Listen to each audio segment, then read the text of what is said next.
Ah, j'arrive pas à me repérer. Ah, la carte, elle change encore. Ça veut dire que c'est bientôt la fin de ta quête. Ah. Bon, pour la suite, on n'a pas à aller bien loin. C'est à 2 pâtés de maison. On va aller toquer chez Morgane. Elle a 28 ans et elle est journaliste. Ah, cool, une fille. Ça faisait longtemps. On n'en a pas vu beaucoup.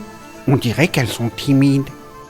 À quelle sorte de jeu jouez-vous ? Alors moi je suis ce qu'on appelle géaniste, donc je pratique le jeu de rôle grandeur nature. C'est un peu comme du théâtre totalement improvisé à grande échelle, on peut dire. L'idée c'est d'incarner un personnage et de le faire vivre dans un monde configuré par des costumes, par des règles du jeu, par différents accessoires.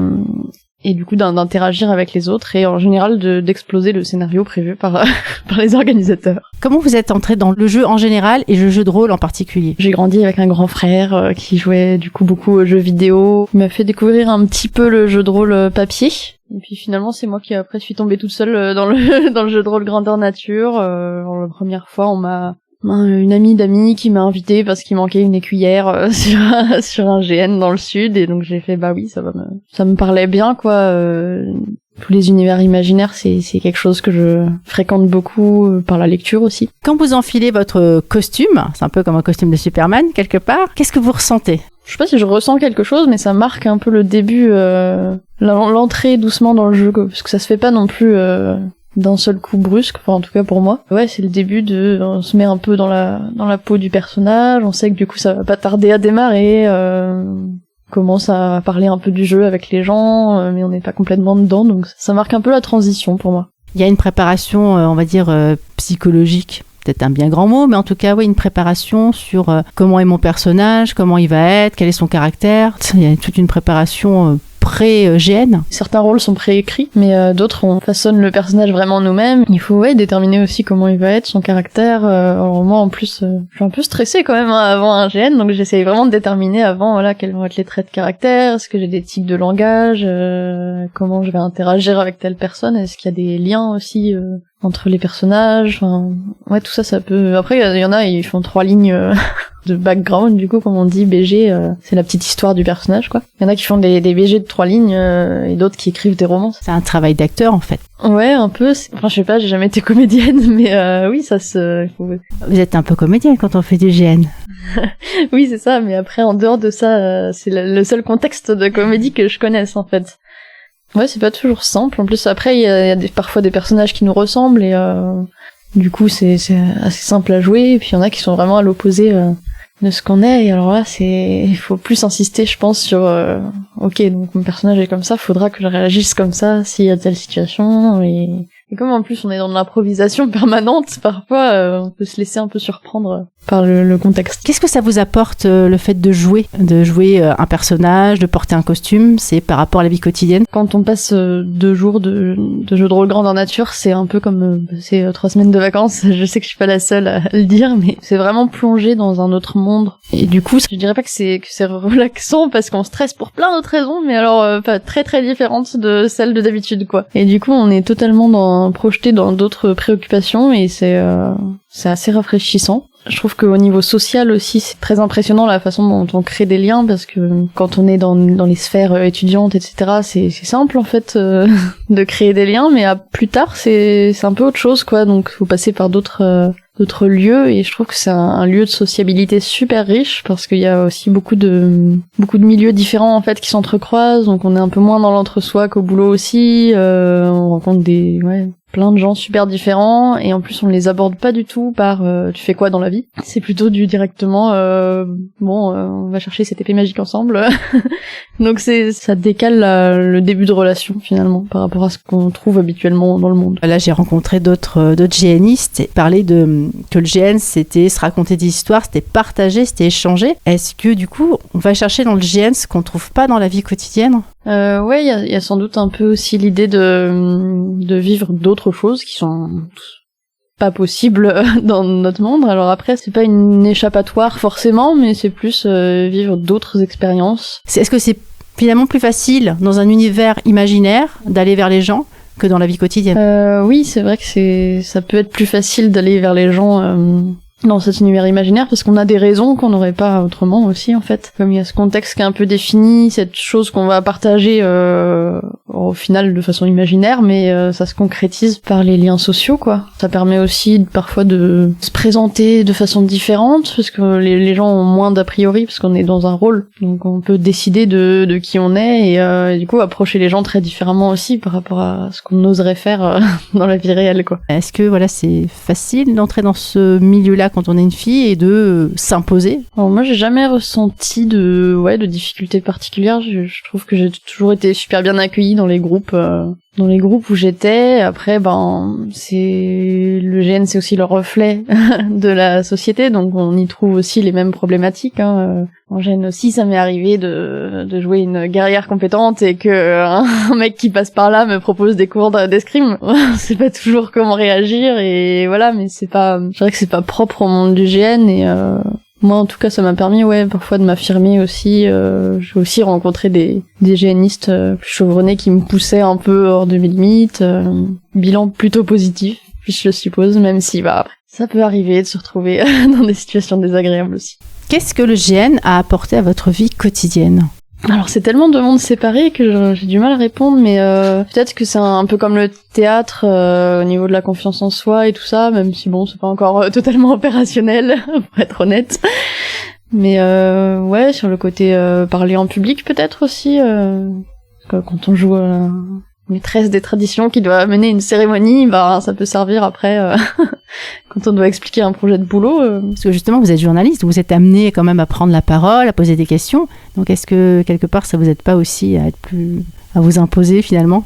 Oui, je pense que toutes les activités qui travaillent comme ça, l'interaction et tout ça aide à aller vers les autres aussi, ouais, c'est sûr. Après, vice versa, quoi. Quand on est journaliste, on est aussi projeté dans plein de situations improbables, et on doit aller parler à des gens qu'on connaît absolument pas, donc l'un nourrit l'autre. Il y a beaucoup de génistes qui me disaient ça leur permettait de lutter contre leur timidité. Est-ce que c'est votre cas aussi, ou vous n'êtes pas du tout timide? Ouais, si, je suis plutôt timide quand même. Enfin, ça dépend des cas, mais c'est une situation où parfois il y a pas trop le choix en fait, parce que voilà, il y a un conflit critique à résoudre, donc il faut bien aller vers les autres, discuter, et c'est aussi pour ça qu'on est là, donc ça pose un contexte de base qui permet d'aller plus facilement vers les gens, puisque les liens sont parfois même créés d'avance en fait. On sait que y a certains jeux de rôle qui sont carrément scénarisés avec des rôles écrits, et donc cette personne c'est ta meilleure amie, c'est comme ça. Donc oui, forcément ça va pousser à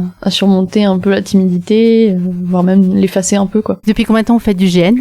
Alors je fais du GN depuis 7 ou 8 ans je crois, je me suis posé la question récemment justement. Combien de GN? Peut-être une vingtaine, ouais, quelque chose comme ça je pense. Et quand on dit GN, on parle aussi de costumes, pas de déguisement mais bien de costumes. Vous avez à peu près combien de costumes? Alors moi je limite un peu parce que je suis aussi une baroudeuse, alors ça me limite dans mes élans costumiers. Mais je dois quand même avoir peut-être une dizaine de costumes. Après on recompose entre les différentes pièces. J'ai deux grands coffres comme celui qui est à côté de nous là. Que voilà, et j'essaie de pas trop dépasser. Ça aussi c'est la collectionnite aiguë parfois pour certains génistes. Ah oui, je pense que je connais des gens qui ont des salles entières dédiées au GN. Ça fait tellement un bon prétexte quand on est sur un vide-grenier et qu'on trouve une petite fiole bizarre ou un coffre qui serait utile dans aucun autre contexte. Ah oui, mais pour le GN, c'est parfait. Justement, parlant de costumes, c'est quand même une activité qui est onéreuse ou pas du tout? Ça dépend. En fait, ça peut l'être. Mais en même temps, on peut aussi se débrouiller avec 3 bouts de ficelle, quoi. Il y a quand même un peu tous les budgets, je pense, parmi les GNistes. Moi, j'ai débuté en tant qu'étudiante fauchée, et il y a le prix de la place, quoi, mais ça c'est pareil, ça peut varier entre d'euros et plusieurs centaines pour les GN les plus chers. Donc après c'est pas rien non plus, hein, mais niveau costume, c'est vrai que entre fabriquer soi-même, aller chercher dans des vieilles friperies et tout ça, ou acheter une armure de plate complète sur un site, forcément c'est hyper variable, quoi. Est-ce que vous avez déjà eu le fameux coup de blues post-GN? Le fameux coup de blues post-GN, oui. Est-ce que vous pouvez expliquer ce que c'est aussi? Alors pourquoi il y a le coup de blues post-GN, je sais pas exactement, mais c'est vrai que très souvent il y a une sorte de grosse redescente quand on revient à la vie réelle. parce que je pense que c'est subitement il y a aussi beaucoup moins de gens autour, moins d'interactions, tout devient moins exceptionnel quoi, parce que forcément les GN se situent dans des contextes où il y a quelque chose de crucial qui se joue et puis brusquement on est ramené dans notre quotidien, parfois un peu plus solitaire, ça dépend. Donc ouais, il y a toujours ce petit moment où comme après une grosse fête peut-être, on se sent un peu fond du trou quoi, mais bon, ça dure pas. C'est le fait d'avoir vécu des choses très intenses pendant 2-3 jours et le fait après de se retrouver tout seul ou quasi seul. Oui, c'est ça, on revient à un contexte plus normal en fait, hein. On peut pas vivre tout le temps dans cette intensité-là non plus, heureusement. Enfin, on pourrait pas vivre des choses aussi extraordinaires s'il y avait pas la normalité et le quotidien à côté, donc. Est-ce que vous avez un gène particulier qui vous a marqué d'un point de vue émotionnel ou physique ? C'est difficile parce qu'en plus je trouve que c'est toujours les derniers qui restent un peu en mémoire. Et d'un point de vue émotionnel, je pense que c'est un des derniers auxquels je pense, qui est pas forcément mon préféré parmi tous les GN que j'ai fait. Mais en fait j'ai dû jouer une dépression en fait, parce que voilà, mon personnage était passé à travers un portail étrange et subitement il avait laissé une partie de lui-même là-bas, donc ouais, j'ai joué le fait que j'ai vraiment pas bien, à la limite des tendances suicidaires quoi, et bah c'est pas quelque chose qui est habituel, et en fait les joueurs autour de moi l'ont aussi très bien joué. Bah, ça crée un lien super fort quoi en fait, quand il y a quelqu'un qui est en train d'essayer de te soutenir, de te convaincre qu'il faut pas sombrer et tout ça, c'était émotionnellement assez fort, ouais. Ça veut dire qu'il y a certains GN qui sont pas faits pour les débutants. Faut déjà être un peu aguerri pour faire certains GN. La plupart des GN sont quand même ouverts aussi aux débutants, parce qu'en plus il y a souvent une notion de groupe qui fait que quand on débarque on n'est pas non plus laissé seul. Après, il y a des GN où c'est explicitement dit que les débutants ne peuvent pas participer. Moi, j'en ai jamais fait en l'occurrence, mais plutôt des GN presque survie, où voilà, faut trouver sa nourriture, faut des choses comme ça, mais c'est vraiment pas la majorité. Et après, il y a aussi les GN sur casting. Ça peut être ouvert aux débutants, hein, mais il faut savoir un petit peu ce qu'on a envie de jouer, ce qu'on veut pas jouer, tout ça. Donc peut-être que ça demande quand même quelques connaissances préalables. Et puis peut-être parfois aussi de connaître. Enfin bon, ça c'est un grand débat dans le milieu du GN, mais bon, il y a aussi les connaissances qui jouent quoi. Quand on connaît des joueurs, on a envie de les faire jouer, donc. C'est un petit monde en fait. On s'aperçoit qu'on retrouve toujours plus ou moins les mêmes personnes, non ? Souvent, on retrouve les personnes d'un GN sur l'autre, ouais, surtout géographiquement. Parce qu'après, je pense que si on va dans le sud, c'est pas tout à fait les mêmes que ceux qui jouent à Paris, quoi. Mais ouais, c'est ça souvent qu'on recroise des gens, ce qui est sympa aussi, parce qu'il y a des personnes qu'on croise quasiment que là. Mais du coup, on a l'impression de retrouver des vieilles connaissances. Ah oui, je me demandais si, quelque part, faire du GN, c'est pas un peu être masochiste. Je dirais pas que c'est du masochisme, parce que c'est pas un truc qui me fait souffrir, en fait. C'est plutôt quelque chose que j'aime bien. Parce que quand je dis masochisme, c'est justement les GN Ashwin, où c'est très, on va chercher les émotions, ou voilà, on va aller chercher des choses très personnelles.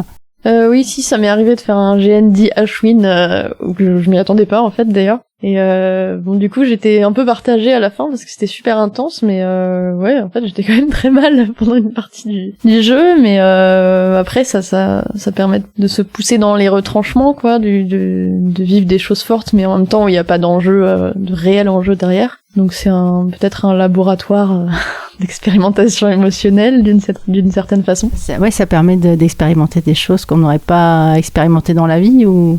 Ah oui, c'est ça. Enfin, il y a des choses que j'aurais pas du tout envie d'expérimenter dans la vie, hein, d'ailleurs. Exemple. Bah, ce fameux GN où j'ai appris au bout de 3 minutes de jeu que la relation amoureuse que je cachais au monde, parce que c'était un homme un peu plus âgé et tout ça, c'était en fait le père de ma meilleure amie, né d'une relation non consentie avec avec sa mère, et où du coup pendant tout le GN je devais à la fois je savais pas si je devais en parler, pas en parler, qui croire, enfin là c'était le chaos émotionnel quoi. Qu'est-ce que vous pourriez dire à une jeune femme qui aimerait faire du GN, comment la convaincre à venir manger du GN, c'est bon?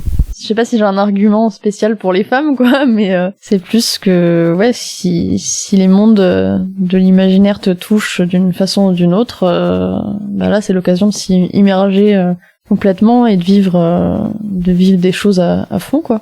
Et qu'on soit un homme ou une femme, bon, finalement, on est tous des aventuriers. Eh bien, on a appris encore plein de choses. C'est une chouette quête qu'on fait là, hein ? Oui, le gène, ça aide à vaincre sa timidité, ça permet d'aller vers les autres, et tout ça parfois au grand air. Si c'est pas formidable. Oh, ça veut dire qu'on va encore dormir à la belle étoile ?